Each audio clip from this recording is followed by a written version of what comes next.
Jesus is not being prejudiced. He's not discriminating against her. He asks a woman of different color for a drink.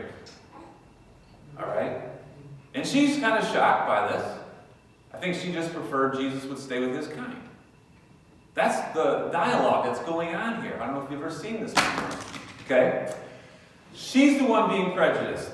Jesus says to her in verse 10, if you knew the gift of God and who it is that's saying to you, give me a drink. If you knew who you were talking to, you would have asked him and he would have given you living water.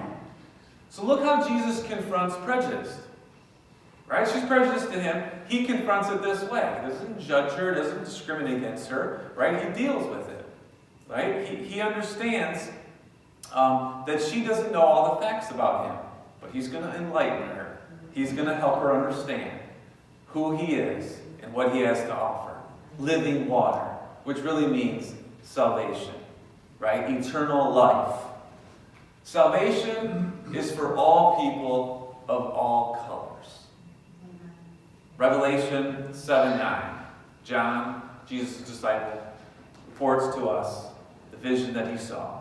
He says in verse 9, I looked, and behold, a great multitude that no one could number, from every nation, all tribes and people and languages, that were standing before the throne and before the Lamb. I wonder sometimes what your vision or view of heaven is. You picture God, and do you picture like floating spirits all around him? We all have really different views, I think, sometimes of heaven. You shouldn't view heaven like that at all. In fact, in heaven, you will have a different body, a glorified body, we learn. But based on this verse, it appears that our body in heaven, our glorified body, will still maintain its color.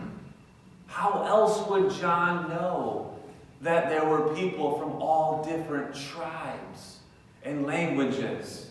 Your glorified body, it appears, will have similarities to your earthly body.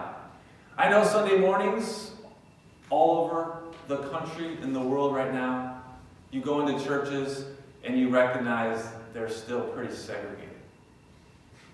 There's not too many multiracial churches, but in heaven, you will worship with Asians and Africans and Europeans and Australians and even Antarcticans.